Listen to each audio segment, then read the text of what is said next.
Good afternoon, and thank you for coming to today's MWI speaker event with Dr. James Giordano. Dr. Giordano is a professor in the Department of Neurology and Biochemistry, chief of the Neuroethics Studies Program of the Pellegrino Center for Clinic Bioethics, and co-director of the O'Neill Pellegrino Program in Brain Science and Global Health Law and Policy at Georgetown University Medical Center. As well, Dr. Giordano currently serves as an appointed member of the United States Department of Health and Human Services Secretary Advisory Council on Human Research Protections. He is a researcher and task leader of the European Union Human Brain Project and has served as an appointed member of the Neuroethics Legal and Social Issues Advisory Panel of the Defense Advanced Research Projects Agency, DARPA, and Senior Advisory Fellow of the Strategic Multi-Layer Assessment Branch of the Joint Staff of the Pentagon. It's quite a bit. In his spare time, he has authored over 260 publications in neuroscience and neuroethics, 7 books, and 13 government white papers on neurotechnology, ethics, and biosecurity, and is an editor-in-chief of the International Journal of Philosophy, Ethics, and Humanities in Medicine. Dr. Giordano, thank you for joining us today. Thank you very much. No. Don't applaud now, wait till the end, because the performance pressure is much too severe if you do that. And my thought is you're probably not going to applaud at the end, but what I'm going to hear is the slamming shut of your sphincters with fear. That's good, that's been successful. It's a pleasure to be here, it's a real honor to be here. Is Cadet Yoshi in the audience? Hello. No PDAs, but I do want you to come up and say hello. Your mother says hello. Everybody has a mother, I know hers. So what we're here to talk about today is the fact that the brain is and will be the 21st century battlescape in many ways. End of story. We could stop it there and I could let you go back to your respective units and think about that for a while, but I'm here to tell you absolutely, as much as there's a big old Tyrolean nose on this face, that you will encounter some form of neurocognitive science that has been weaponized not only in your military career, but in your personal and professional lives, irrespective of whether those two things coincide or not. So the idea of the brain as the battlescape is very important. And more importantly is this other acronym that's up there, which is WMD squared. Please get used to this because this is going to be part of the idea of irregular warfare and ongoing military innovation in your careers. Weapons of mass destruction and disruption. Disruption and influence will be the key to creating peer capabilities and asymmetrical engagements. Let me say it again. It will be the key to creating peer capability in asymmetrical relations and engagements. If we talk about what brain science is, let me just give you a little bit of brief background on this field that is now called neuroscience. As a titular field, as a named field, neuroscience has only been in existence for 40 years. I know that because I've been a neuroscientist for about 38 of those 40 years. When I first applied to get into a program in neuroscience, there were only 4 neuroscience programs in the continental United States, 4. Right now, at this particular point, there are well over 200 dedicated university and collegiate programs, several programs at the junior college level, several programs at the high school level, and many, many dozens of independent think tanks and philanthropic organizations solely devoted to brain sciences. That's just here in the United States. Furthermore, what becomes critically important for you to understand is that brain science is not just a United States enterprise or effort, nor is it singularly an effort of the United States allies worldwide. Increasingly, it is becoming an international, multinational, global, and independently exercised event and endeavor, which increases the capability of the brain sciences to develop not only new theories, but ever more sophisticated tools. I like this slide a lot because what it presents for you, ladies and gentlemen, is essentially a century-long history of brain science, even before it was called neuroscience. Look, let's face it, for as long as human beings were looking in some reflective pool and recognized that the thing looking back at them was themselves, there was some interest in what makes me me, what makes me think, what makes me feel, what makes me behave the way I do and you behave and think the way you do. What is my sense of self? Do I have free will, and what is the nature of that, and how can we affect that in a variety of ways that go from the non-kinetic all the way to the kinetic? If we take centenary jumps into the era of the Enlightenment, we can see the great thinkers that came before and during the Enlightenment, inclusive but not limited to people like René Descartes, pondered the idea of what that means. Cogito, ergo sum. I think, therefore I am. The inverse of the statement that in many cases was implicit but now becomes ever more explicit is what makes me think.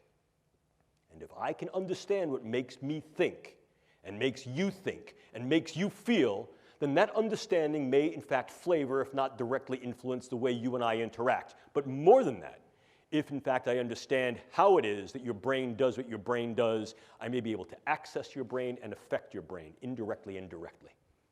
And what this allows us to do is to create tremendous potential and possibility and probability, potential, possibility, and probability of what the brain sciences can do and will do. Remember these three letters, A, and A. Keep them as your viable mantra for the duration of this course, today, and throughout your professional careers and each and all of the opportunities that you have to interface and try to understand the power that the brain and cognitive sciences can yield. A, the ability to assess the brain and its functions. A, the ability to access the brain on a variety of levels, from the subcellular all the way to the social. And A, the ability to affect the brains and the individuals in which those brains are embodied and the ecologies in which those individuals enact, engage, encounter, from the level of the individual to the group to the community to the populational. Look at the power that understanding tools and techniques of the brain sciences afford. It's there before you on the screen.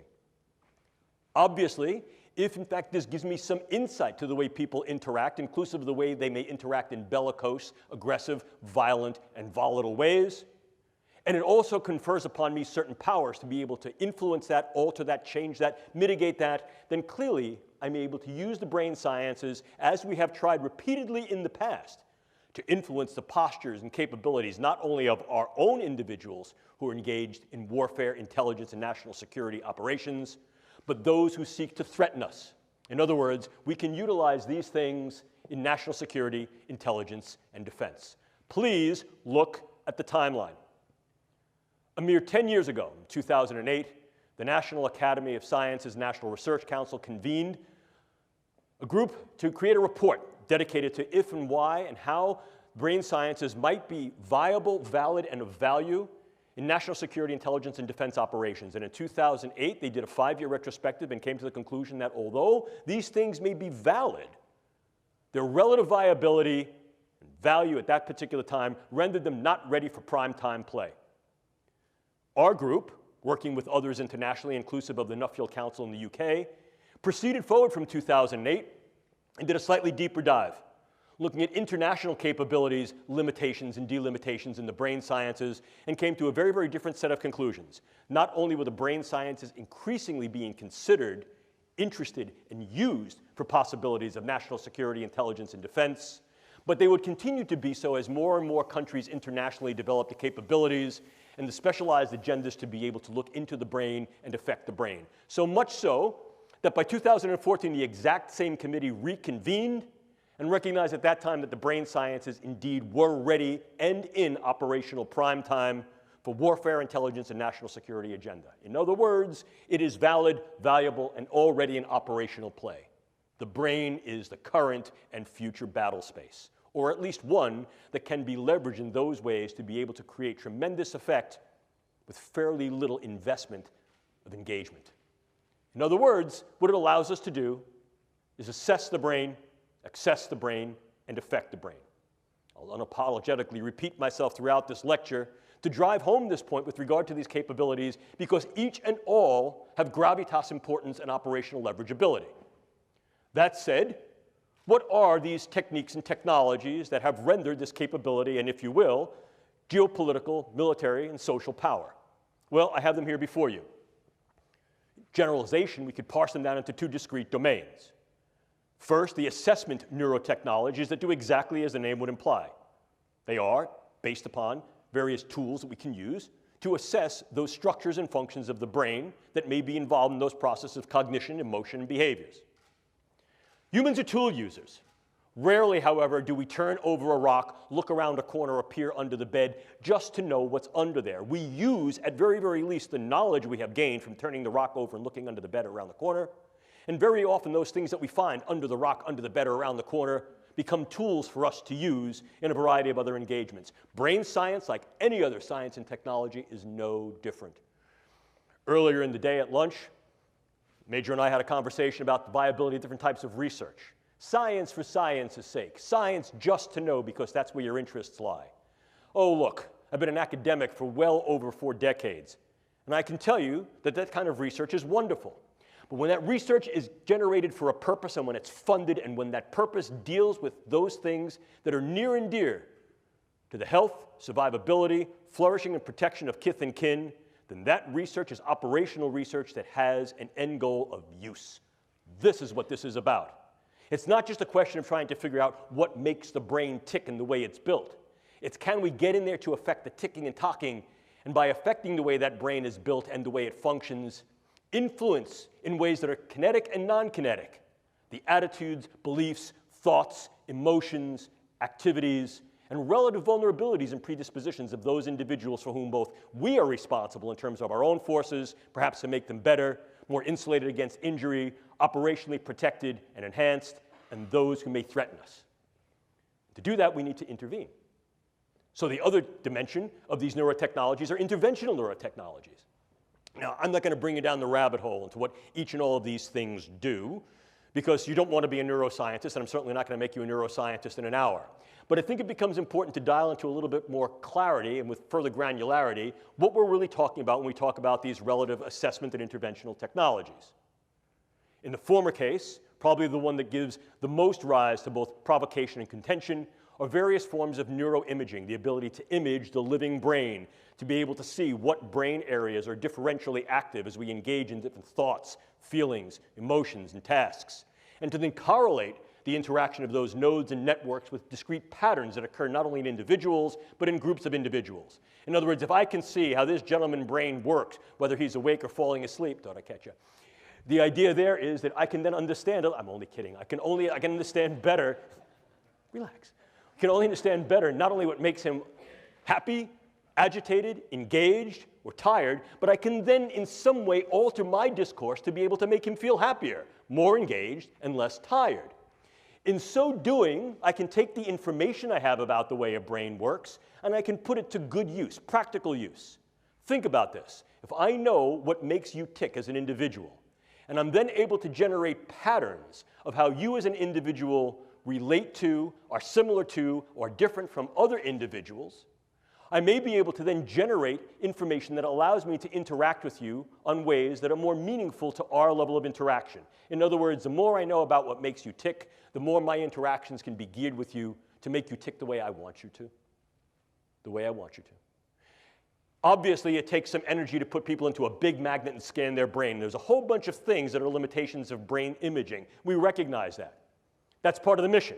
We seek to delimit those particular constraints and through the use of co-registered different forms of neuroimaging make it better. Some of these forms of neuroimaging are fieldable, operationalizable in field missions. Some of them are not. We're seeking to make these things more operationalizable, not only for military medicine to assess individuals who may have incurred brain injury and or the effects of brain injury inclusive of things like PTSD and other forms of neuropsychiatric disorders, but also to understand better how it is that our individuals are able to think through certain situations, how their brains work, and be able to classify those individuals and perhaps specify the way we train them, the way we sustain that training, and the way we maximize their performance. We can use other methods as well. Genetics, biomarkers, and information. And that information is critical. One of the things you must learn is as military personnel, your demographic, biological, social, and psychological information exists in your jacket and is in fact retrievable in real time. That information becomes ever more important as we try to understand the you-ness of you. And the nature to classify that information, hold that information secure, doesn't only exist on the medical side with regard to your HIPAA records, but increasingly is becoming a concern for national security when these large-scale big databases of brain structure and function, physiology, biopsychosocial demographics become ever more available and ever more relevant to what's making you tick, what's making you talk, what's making you strong, and what's making you vulnerable. And the fact that other nations, inclusive of China and Russia, are engaging in large-scale neuro-big data initiatives to be able to create large-scale databases that can join not only imaging and physiological, but as well as other forms of phenotypic and genetic data of the entirety of populations renders great power because there's great capability in that information to know where key points of strength and vulnerability may lie, and also to intercede, to inject information in some way be able to affect what appears to be your medical record, your personal record, the evidence that is you. And we can take that step to go one step further. The more I know about you and the more I know about the way your brain works as individuals, groups, communities, and even populations, the more I can utilize non-kinetic means such as informational means of narratives, iconographies, semiotics to influence your emotions and your behaviors. We can do this subliminally through computer images. We can do this more liminally through the types of engagements, interactions that we engage through psychological operations and informational operations. We can train better our human terrain teams to be able to interact with individuals in a variety of cultures, groups, settings, and ecologies to be able to improve their performance so as to be less distancing and more ameliorating. We can go further than that as well. We can also utilize these interventional technologies in those ways that may able to directly affect the brain.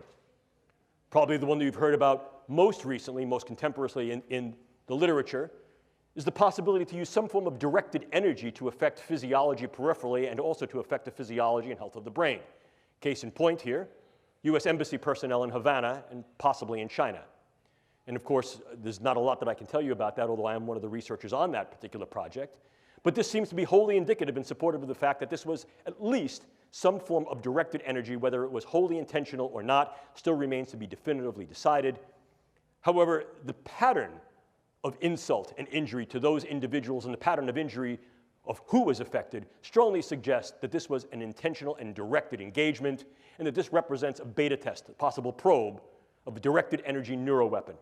And there are a number of countries that have developed initiatives and agenda towards developing just these types of things, the United States included.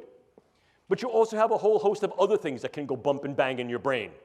The more we understand the specificity of the brain on a very granular level, the more we're able to derive and develop particular types of drugs that not only can enhance and optimize the performance of our people, but can also be used to mitigate, militate, and in some cases manifest profound morbid changes in their people. In other words, against a hostile other. Drugs can be exceedingly specific, and as I'll show you in a moment, can be very, very much used to individualize weaponology in terms of what we call precision pathology or precision effect. We can go further. Clearly, one of the things we can also do is transcranial neuromodulation, the idea of going through the skull to modulate the node and network activity of the brain, to optimize the performance of key individuals in certain tasks and performances that are relatively to their missional space. And we can also do that against hostile or perhaps belligerent others. We can go further to implant certain brain-machine interfaces. These are many of the DARPA programs that you may hear of now. Probably the one that is most notorious, in a very good sense, is something called the N3 program, which is the non-invasive neurosurgical neuromodulation program being run by their program manager, Dr. Al Mundi. The idea here is to put minimal-sized electrodes in a network within a brain through only minimal intervention to be able to read and write into the brain function in real time, remotely. The United States is not alone in such efforts. And then, of course, you also have the things that are a little bit more traditional. If we talk about things that can be operable in the biochemical space, we ordinarily talk about drugs, bugs, toxins, and ever more, we're considering devices. At the last Biological Toxins and Weapons Convention, the RevCon, it was then raised by the Australia group that we need to be a little bit more salient in our attention to those possible neurotechnological devices that may be able to be weaponized. Our group has also argued that the current considerations and extant categories of the Biological Toxins and Weapons Conventions are not detailed enough to be able to appreciate or keep pace with the advances in this form of science that can be weaponized that poses a risk and threat on the battle space. So, how then can we use these elements as weapons, means of contending against others? Formal definition of a weapon, right out of the Oxford Old English Dictionary. Means of contending against others. And we can do that in a number of ways. We can militate their behaviors and their thoughts in some ways as to make them more amenable to what we do, the idea of positive weaponology. Or we can, in fact, mitigate and in some cases completely nullify their capability, will, or engagement to fight. If we combine those two definitions into one, what we find is those agents that will either change individuals' thoughts, vulnerabilities, volatility to violence and aggression, or incur morbidity, dysfunction, and or mortality in such a way as to then mitigate the engagement altogether. You still with me? That said, we can break down any form of weaponology into two discrete categories: soft weapons and hard weapons. In the former categorization, soft weapons include but are not limited to such things like economic leveraging to create economics, market values, market presence, presence at international bargaining tables to develop international power and leverage as a soft weapon. Clearly, the more we're able to make an impact in a field, in a dimension, by virtue of research, medicine, technology, infiltration into a variety of areas of the public space, the more we're able to yield economic strong-arming, economic leveraging. I think an important consideration that I'll reiterate later in this particular lecture is that there are countries outside the United States and or the West that are increasing their capabilities by intent in the brain sciences so as to be able to gain this type of economic leveraging in international global markets, in medicine, science technology, and the military. Most notably among them is China. We'll talk more about that momentarily. But we can also utilize weapons in more of a soft approach, as I mentioned earlier. The more I know about what makes you tick, the more I might be able to do things like weaponize the approach that I then take towards you in my interactions and engagements with you. Here we can utilize the brain sciences for psychological operations. Most notably, one of the DARPA programs run by the program manager Bill Casebeer, Dr. Bill Casebeer, who subsequently went on to be a program manager at Lockheed Martin and run their brain-machine interfacing programs. Bill Casebeer's program was called Narrative Networks. And one component of the Narrative Networks project was something called neural narratives. If we understand how it is that brains and individuals, groups, and populations respond to certain forms of imaging, memes, iconographies, engagements, the more we may be able to tailor those things through our psychological operations, propaganda, meso, to be able to engage these individuals in more positive ways or in ways that are more influential, to be able to direct their behaviors, their predispositions, and perhaps their engagements with us on a variety of levels from the individual all the way up to the political. But then, of course, we move into the more harder forms of weapons, things such as bullets and bombs. And here, once again, let me reiterate what we're talking about on the neuro side are drugs, bugs, toxins, and devices.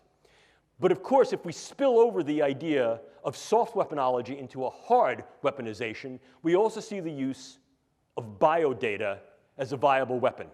Manipulating biodata so that I can then put into your particular medical records subtle information that may change the disposition of whether you're sick or not, change how you're treated, influence the postures that go to you in terms of insurance, care, viability for military service. By altering that information, by changing those data, by purloining those data, I essentially change the you of you. And I can do that in very subtle and insidious ways.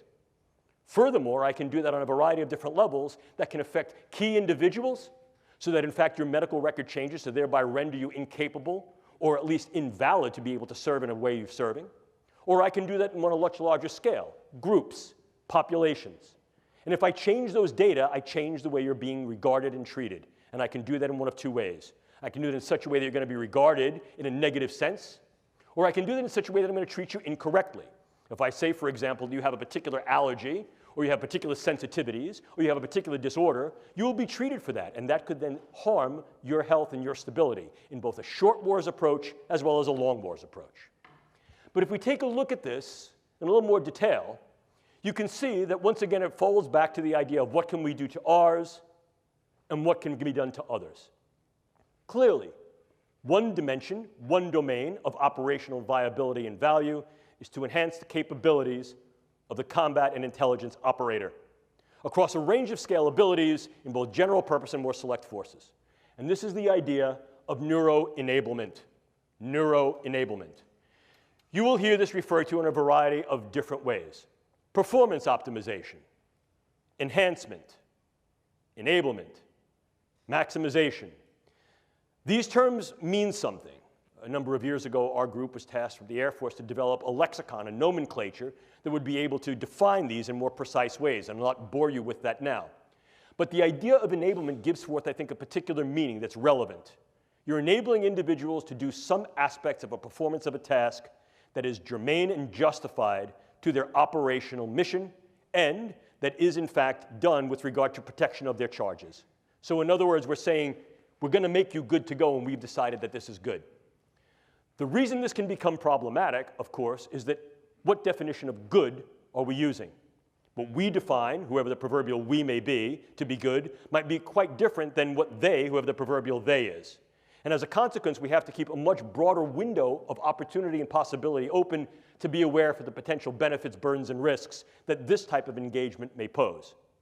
What types of things can we do to make our people better, if you will? Well, certainly we can use a variety of advanced psychopharmacologics and neuropharmacologics, in other words, drugs. And I refer you to a wonderful book written by a colleague of mine, Professor Jonathan Moreno, called Mind Wars. First edition came out in 2006, second edition came out in 2012. And Professor Moreno does a very good job in defining and explaining the history and historicity of the way the brain and cognitive sciences had been used in national security, intelligence, and defense operations, both by the United States and more globally.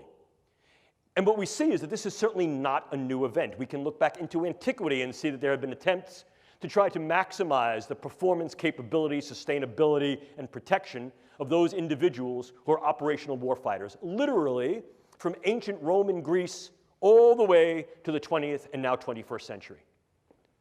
It's the tools and techniques based upon the understanding and depth that we have that increases the granularity and specificity of effect and increases sophistication and gravitas of outcome. The more we know about the brain, the more we can develop ever more selective agents to affect the structures and functions of the brain in cognition, emotion, and actions, and the more we can do so in a way that's more like sharpshooting rather than buckshotting. But irrespectively, drugs can be somewhat dirty. What I mean by that is they can have a host of adverse effects, some of them side effects, some of them direct effects. And very often what we'll find is that unless we're able to deliver the drugs directly to a particular site in the brain or elsewhere in the nervous system, they can have heterogeneity of effects throughout the body. And that can lead us to some undesirable outcomes. But we don't need to be limited to drugs. No, no, no. We can also use a variety of computational brain-machine interfaces that are both closed and open loop. And these include things like transcranial magnetic and electrical stimulation, stimulating the vagus nerve transdermally, or if you wanted to get somewhat more invasive but certainly more specific, brain-machine interfaces by virtue of deep brain and superficial brain implants. And I shall tell you that one of the leading projects in developing state-of-the-art brain implants is a DARPA-funded project aimed at the medical side for the treatment of neurological and neuropsychiatric spectrum disorders. And this program is called SubNets, Systems-Based Neurotechnologies for Emerging Therapies. But what you also need to appreciate is that that DARPA program, like any program that is oriented towards engaging brain function to then alter those functions in certain ways, directional ways, can be harnessed for what's called dual use. Medical purposes that are then depurposed to medicine and used for other agenda, inclusive of warfighter enablement and enhancement. Furthermore, we understand that there are a number of nations outside the United States, some of whom are allied, others that are at least competitive, if not combative, that are engaged in these types of programs looking at the capability for transcranial and deep intracranial modulation of brain function to improve the functional performance of military and intelligence operators across a range of viable missional tasks. We are not alone in these pursuits, and I think that's something that needs to be appreciated. But it's not just a question of what we can do to our own, because very often in raising these questions, we tend to, what I call, err on the side of moral probity, and we recognize that there are particular limitations, limits, boundaries, thresholds that cannot and perhaps should not be crossed in terms of what we can do.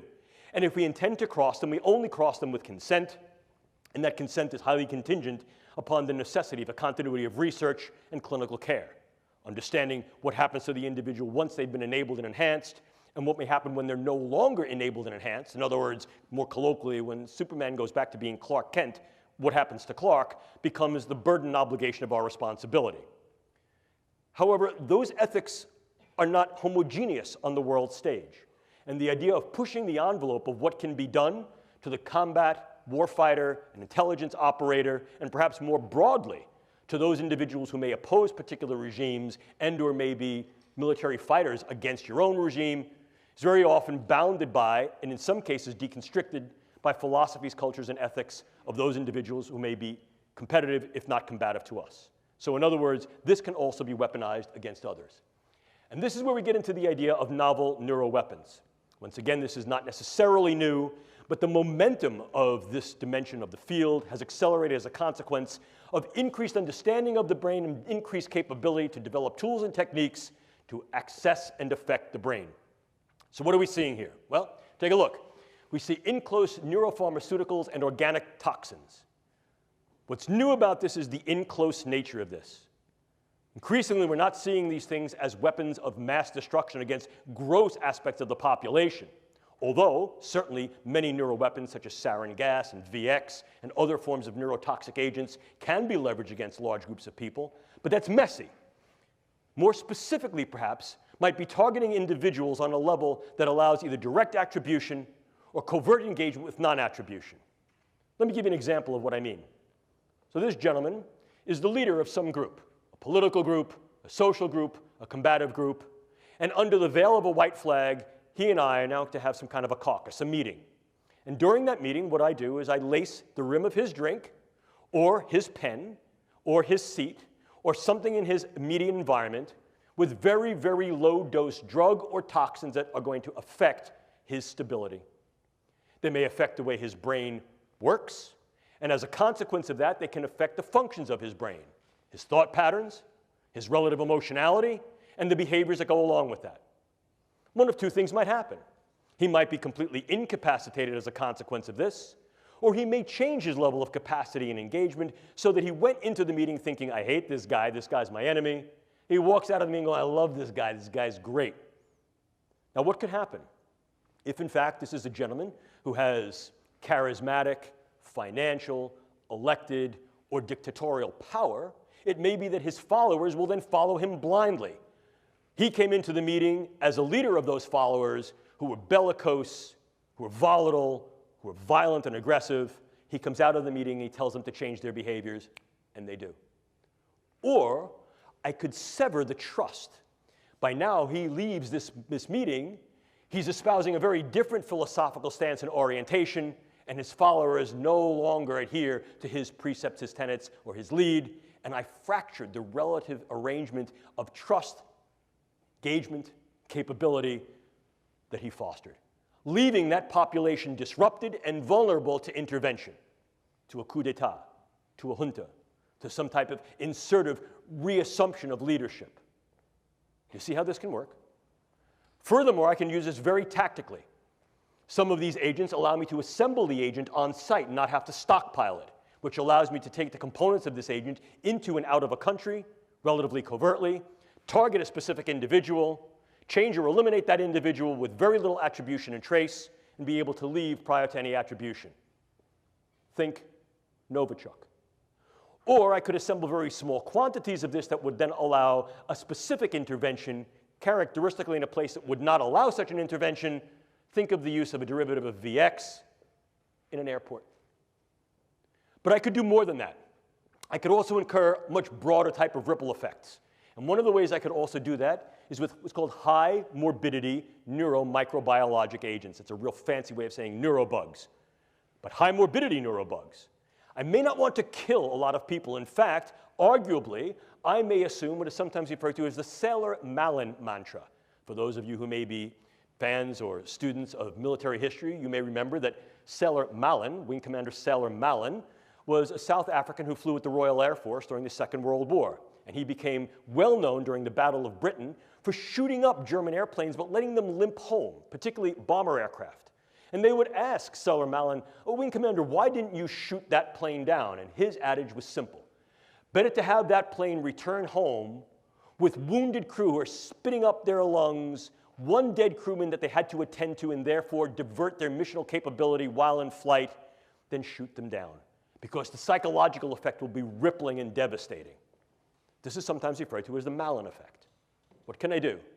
I can use a particular bug that I may be able to now modify through the use of gene editing technique that is ubiquitously available and fairly easy to use to take a bug that was previously relatively benign and non-pathogenic and make that bug virulent, pathogenic, dangerous. And then what could I do? I could introduce that bug in key sites. Des Moines, Seattle, Tampa, Newark, Houston. I'd get a few people sick. I'd do it on an airplane, do it at an airport, do it at a sporting event, do it on Black Friday. And then what I would do is I would take credit for that, but I'd want to make sure that at least part of the symptomatic constellation was not only neurological, was profoundly psychological. Agitation, debilitation, sweating, stomach problems, sleeplessness, cardiac problems, things that are what we call top-down neurological in their effect, brain to body and body to brain in the bottom-up cascade. Then what I would do is I would get on the internet, and I would put out over the internet, I did it. Oh yes, I'm that dangerous G group that you should all be afraid of. And in fact, this is far more ubiquitous than I let on.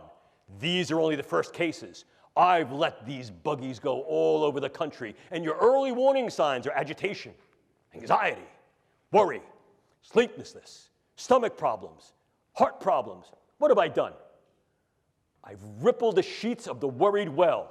At first blush, I get every hypochondriac running to their physician, but at second and third blush, I get those individuals who begin to become worried that they may have been exposed to this, that their children may have been exposed to this, that their loved ones, their kin, their kith may have been exposed to this. Of course, the physicians, the CDC, the Public Health Service comes back and says, no, that's not what's going on. But I get back on the internet and I say, oh, don't you listen to that. That's fake. That's false. Your government knows what's going on. They can't do anything about it and they can't treat you. They're going to end up quarantining you. How many people would I need to affect? We modeled it. Somewhere between 12 and 240. What would be the effect? Hang on, folks. Within 41 to 45 days, we would crash the United States public health system. Crash it. In so doing, I render the United States infrastructure vulnerable, either there or elsewhere. See the ripple effect? See the disruptive effect? I can disrupt an individual from the level of their cell to their system, and disrupt individuals on a variety of levels, from individuals all the way up to the social fabric. And that social fabric may go even further. It may be geopolitical. I need you to think just for a moment, if you could, why would it be of any value at all to affect, disrupt, and disable individuals who are U.S. Embassy personnel in Havana? When did it happen? What was happening? What would be the benefit in fracturing a growing economic, political, and social trust in that part of the world? Who would benefit? What would be the long-term effects, for example, of at least indicating that U.S. Embassy personnel and Foreign Service personnel are vulnerable to these types of threats? Could you, in fact, pair the threat with some type of conditioned stimulus? So now what you're able to do is to evoke a response in the worried well. I only offer possible suggestions for your speculation and your consideration, if you will. We can even go further. One of the newest developments is that nanoparticulate matter can be stabilized for distribution. If you're not aware of what nanoparticulate matter is, it's that matter which exists on a scale of 1 × 10⁹. Very, very small. Smaller than a cell. And we can manufacture materials that have discrete properties that can be controlled by virtue of bioengineering and their physical chemistry. To auto-aggregate, to be able to aggregate in particular areas based upon their biological and or chemical sensitivity. But now we go one step further. Most recently, just a few weeks ago, it was announced that you could then aerosolize nanomaterials. And go one step further, I can create small robotic units, controllable robotic units at the nanoscale, and that these too can be aerosolized to create a nanoswarm of biopenetrable materials that you cannot see, that can penetrate all but the most robust biochemical filters, that are able to integrate themselves through a variety of membranes, mucous membranes, and wherever, mouth, nose, ears, eyes, can be then uptaken into the vascular system to create clumping, can affect the vascular system of the brain, or can directly diffuse into the brain space, and these can be weaponized. And they can be done in such a level that their presence is almost impossible to detect, and as such, the attribution becomes exceedingly difficult to demonstrate. How much of this material would I need? Take a look. This is the front of my pen.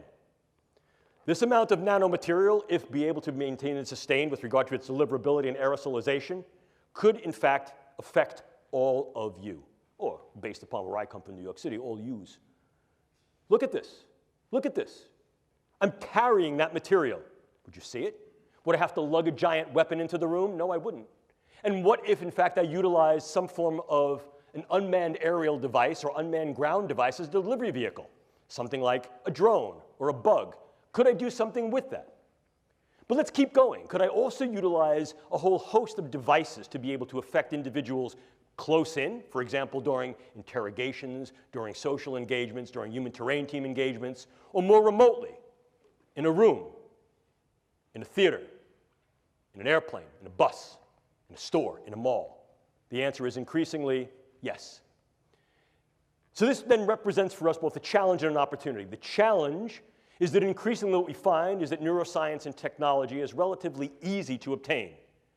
Many of the things that I've just spoken to you about are viable and obtainable directly to the consumer or directly to the scientist.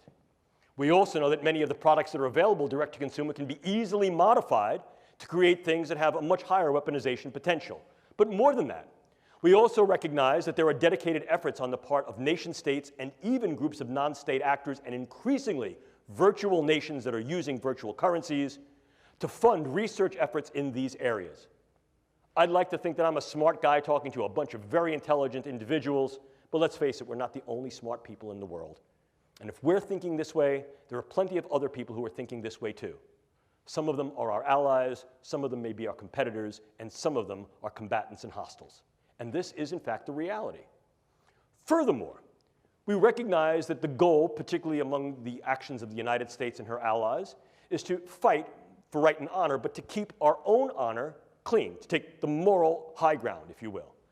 And indeed, that has been the case in the majority of the United States engagements throughout our history. However, one of the things that may creep up here is that there's something of an abrogation, a prohibition, a proscription against engaging this type of research and its possible translation in the civilian sector. You heard earlier in the very nice introduction that Captain Bender afforded me that I've had the opportunity to work with the European Union Human Brain Project, specifically as a task leader for dual-use brain science.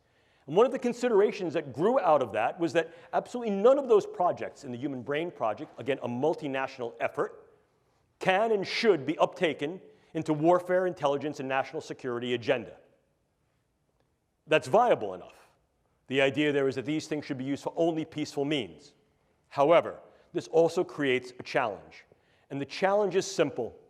If, in fact, I choose not to train in particular ways, I choose not to train 3 days a week, if, in fact, those individuals who may choose to then conflict with me will then train in the ways that I do not and train on the days of the week that I will not, they may opportunize a select advantage. What do we do about that? Again, I think it becomes at least a problematic issue for discourse because we recognize that in many cases the civilian sector not only is not amenable to engaging in this type of research, certainly many are, but in some cases should not engage in this type of research for those very proscriptions that I had alluded to momentarily. However, the question then becomes, how do we appreciate the international challenge, risk, and threat that the advancements of the brain sciences and cognitive sciences offer for global weaponization with the brain as the next battlescape? Clearly, it defines some type of a solution space, and there have been those that have posited, myself included, that there should be more directed, more detailed, and more dedicated government efforts in this particular domain, so able to advance the brain science in ways with sustainable funding to understand what the potential risks and threats are, and to develop a stance of preparedness. This becomes increasingly important when we take a look at those countries that have notable and identified programs of high level of investment of GDP and or other levels of economic investment to advance the brain sciences in those ways that are either directly usable or have some, what I would call, explicit dual use capability. An important consideration that I want you all to bear is that current estimates based upon trend analysis is that by 2025, greater than 50% of research, development, test, evaluation, and possible use of brain sciences in general will occur outside the West. Outside the West. Furthermore, we understand that there has been a directed effort in China to be able to engage the current and future 5-year plans, to be able to advance brain science in those ways, to be able to have a higher level of gravitas with regard to the research, its capability, and its translation in medicine and other agenda, inclusive possible dual use and direct use within warfare, intelligence, and national security. This creates opportunities for research tourism, medical tourism, and market capture. And again, that market capture can be leveraged as economic warfare in terms of being able to destabilize the global market and the global economics that is relevant upon this form of bioscience and technology. But we also recognize that these things are being used for military applications. Certainly, there are directed opportunities and directed agendas for doing that within China. We also recognize that there have been activities and directed initiatives in the former Soviet Union that have now been translated and perpetuated into the current Russian infrastructure of biomedical science for military purposes. And a number of other countries have directed efforts in this space, inclusive of Iran, North Korea, India, Bolivia. Certainly among the US and its allies, we recognize that, the United States, the UK, Canada, Israel, and there are governmental efforts within Europe. We recognize also there are efforts in Japan. But there's another looming threat. The threat is the non-state actor. The threat is the virtual nation. They can establish sovereignty within a sovereignty so as to be able to say that we are immune or inured to your rules and regulations. Essentially, possibly destructive diaspora. And increasingly what we're seeing is the use of Bitcoin currencies and the like allow the finances of these types of things to be sustained in ways that were heretofore economically unimaginable, if not incapable. So as a consequence, what we're recognizing is that the threat parameters, the risk parameters, as well as the challenge and opportunity parameters are growing. We're equally concerned about the do-it-yourself community, not because this community of biohackers represents an inherently malicious or nefarious group, but because of their relative vulnerability to infiltration. And we recognize that to such an extent that at present, the Federal Bureau of Investigation in this country has dedicated ongoing efforts to try to maintain continued communication, interaction, and engagement with this community so as to be able to better surveil their relative vulnerability to purloinment, infiltration, manipulation, and misuse. Clearly, if we're looking at these things as possible destructive weapons, the more characteristic or classic criteria of drugs, bugs, and toxins meet at least some of the extant categorizations of the biological toxins, weapons, and chemical conventions. However, as disruptive agents, as those agents that may be assembled, developed anew, that do not meet these criteria, you can then get skirting of these extant treaties and these extant signatory documents, and as a consequence can develop these means, these methods, tools, and technologies essentially below the radar. Moreover, as disruptive elements, they need not be mass-produced or stockpiled, but rather their ingenuity is that they're able to be assembled in situ in relatively low quantities and used with specific effects against individuals and small groups to be able to incur disruptive effects, not only within that organism or that group of organisms, but beyond the organismic level, to the systems level, to the social level, to the geopolitical level. There's great power that can be leveraged there. Clearly, what we can do is provocative. Therefore, what we should do remains at issue. Ladies and gentlemen, I do not have answers for you, but I will pose several questions and possibilities. One of the things we have to understand is that this represents, if you will, a bioscientific speedway. Consider the true speedway. Lots of entries. I've already shown you the entries. Very fast pace. The speed of translation from concept to construct in the brain sciences is about 60 calendar months, and increasingly that's being compressed. So the developments in the brain sciences that reach a tech readiness level can be achieved within 48 calendar months. It's very fast. Certainly we know not only there are many entries, it's very fast, but the prizes are tremendous. Economic prizes, prizes of notoriety on the biomedical front, prizes of power, capability, and weaponization on the WINS front. Weaponization, intelligence, national security front. We also recognize that there are risks and possible harms, not only to those who are on the track, but to those who surround it. So the idea is, if in fact we're going to move into this space, how can we move into the space with some prudence? How do we move into the space pragmatically? And how do we move into the space in such a way that is prepared? Our group was tasked with developing these protocols and paradigms, and we refer to them as the operational neurotechnology risk assessment and mitigation paradigm. The on-ramp to the neurobiotechnological speedway, if you will.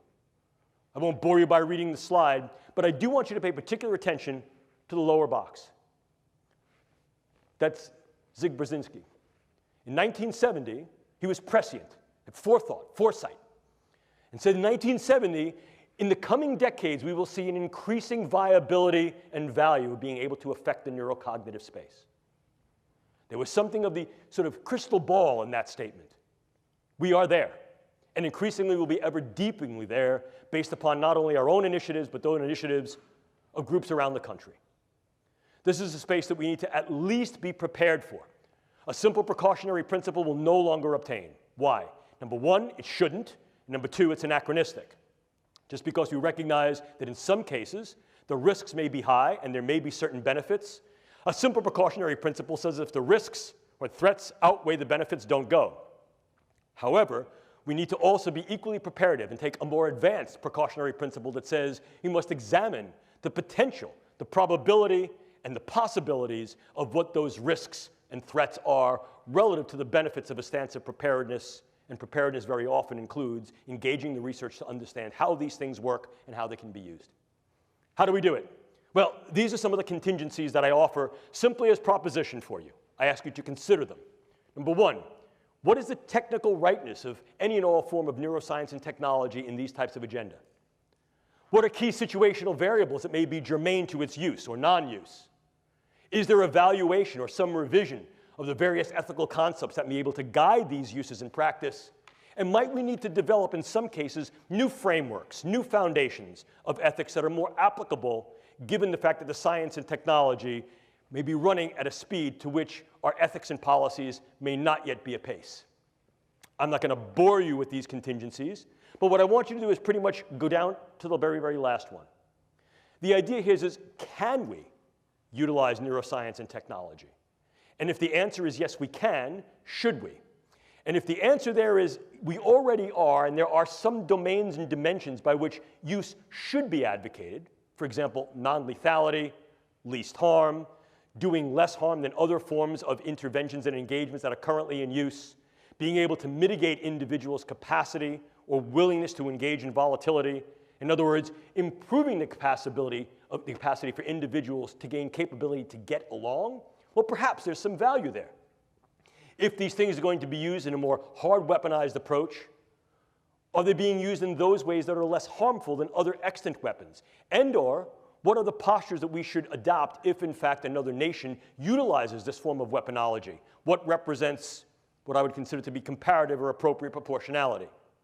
And ultimately, if, in fact, we're going to move into this space, and I think we are moving into this space realistically, not only now, but ever more in the future, we have the obligation and responsibility to assess whether or not the contingencies for consent to treat our own people are in place. In other words, if there are things we're going to do to optimize the performance and capabilities of our own personnel, and if there are things that are being done on the world stage, inclusive perhaps by us and our allies, that could mitigate, affect, or manifest change in other personnel, are we prepared to accept those responsibilities?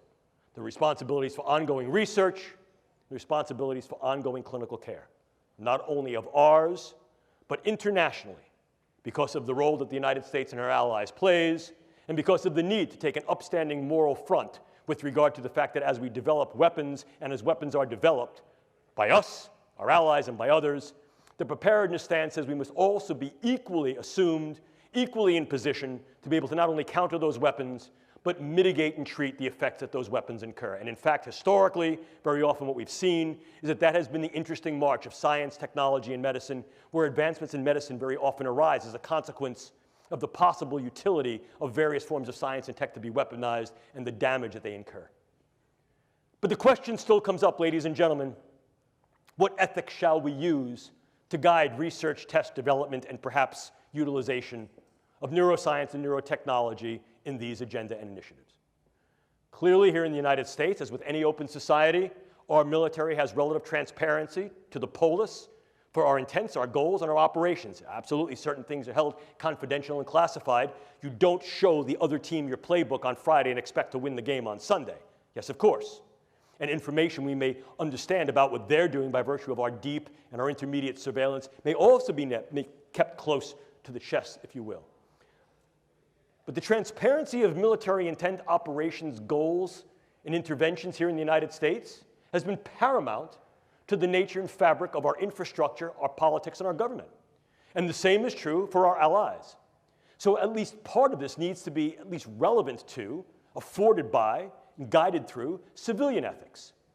Why? Because in many cases, it is the civilian institutions that to date have been involved in at least some of the research and development that can be uptaken into dual or direct use agendas. And as such, these things are subject to, and I think validly subject to, civilian ethics of science and technology or biomedical ethics. But if we move increasingly away from that, if we say that indeed the proscriptions and prohibitions, such as those that are being proposed and leveraged by the European Union Human Brain Project and throughout the world by things like dual-use research of concern treaties, such as that which was developed at Asilomar, are taken to heart, And civilian agencies, institutions, and organizations are essentially sort of debanded, disbanded, debarred from their engagement in these types of activities. Who then will uptake the torch? Increasingly, there's been some interest, consideration, and real discussion as to reinvestment in government agencies and government-sponsored agencies that are specifically and explicitly dedicated to these pursuits. So to avoid any confusion what the intent is, and to also avoid any confusion as to who's doing what. We don't want to get another scenario, such as we do with Robert Oppenheimer looking at the first test of the atomic bomb and going, "What have I done? I am death." Dr. Oppenheimer, what did you think you were doing? We don't want to have those confusions. We want to make sure that, in fact, those who engage the brain sciences for biomedical purposes of wellness, lifestyle, and enhancing the human condition are not necessarily confused with those who may then uptake these things into Wynn's agenda. But if that's the case, and these things are moving more into governmental institutions, organizations, and initiatives, are civilian ethics even viable any longer? And if we engage military ethics, what military ethical principles will we engage? The use, development, research, surveillance of these particular things for just war?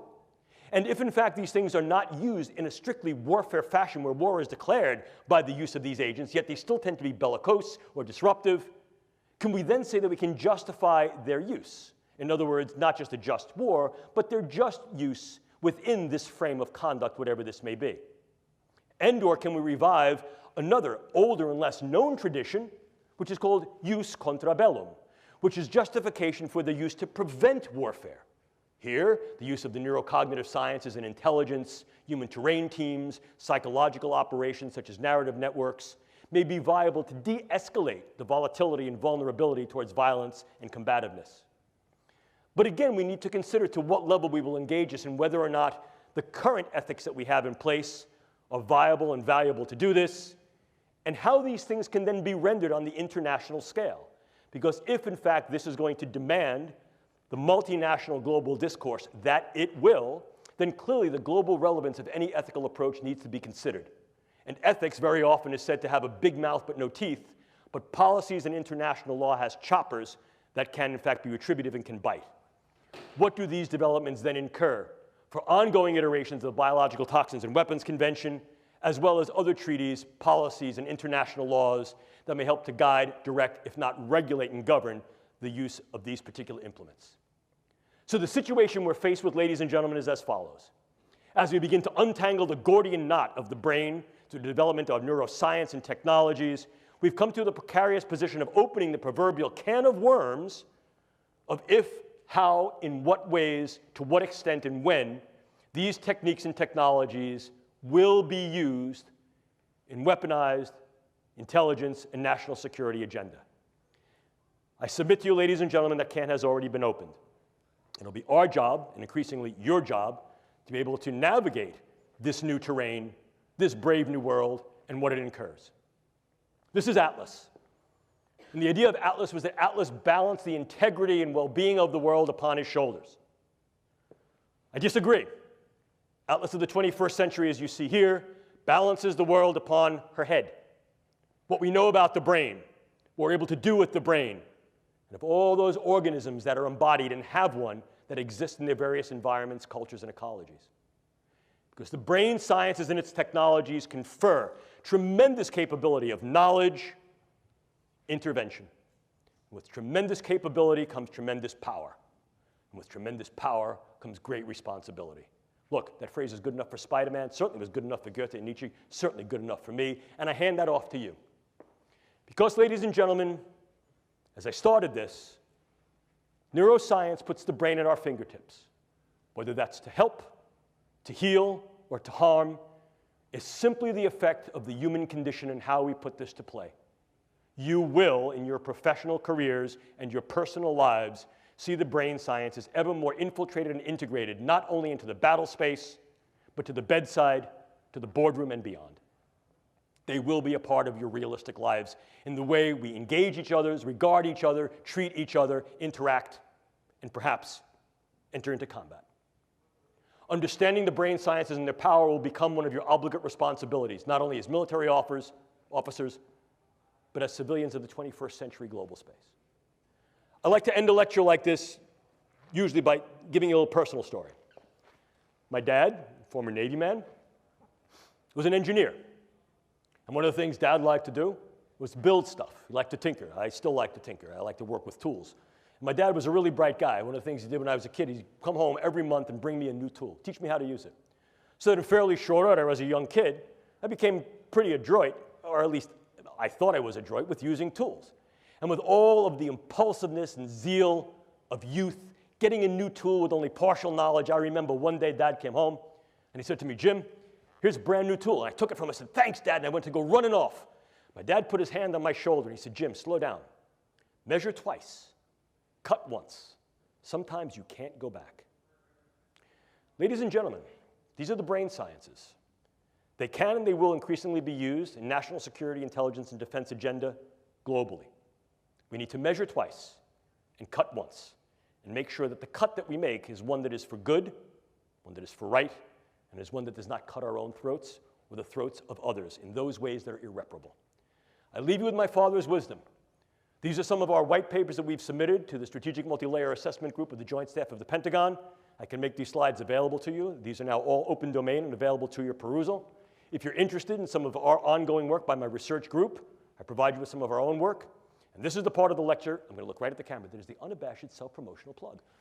If you're really interested in this, I've only had the wonder and opportunity to engage with you for about the past hour or so. If you're interested in going further down the rabbit hole and reading about this in greater detail, granularity, and specificity, I recommend this to you. Not because I'm going to go out and buy the new Maserati when you all buy the book, but because I'm very proud of it. And I'm proud of it not because I wrote it, because I only really contributed a couple of chapters. I'm proud of it because bringing this together was a multi-year effort that grew out of a set of, at first, somewhat sensitive but unclassified and some classified conferences that we had that were then subsequently declassified, and then also brought together international leaders in the field of military science, bioengineering, neuroscience, philosophy, ethics, and law to provide their perspective, their lens, their vision and voice as to what's going on in this domain at this point, with some speculation, vision, and proposition as to what may need to go on in the future, so he's able to opportunize the capabilities of the brain sciences and meet and be prepared for the challenges that it offers in this space. At this point, I'd like to thank you all for your attention. I hope I haven't bored you. If you wish to get in touch with me, feel free. Just put in your subject line USMA, so I don't think you're trying to sell me Viagra. Not that I wouldn't buy it, but this way I know where it's coming from. If you want to ask questions, you have some time to do that now. If you don't get to your questions, feel free to email me. I will email you back. It may not be that day or even that week because I may be busy or traveling, but I will, in fact, email you back because that's my obligate responsibility to you. Thank you, ladies and gentlemen, for your time. Appreciate it.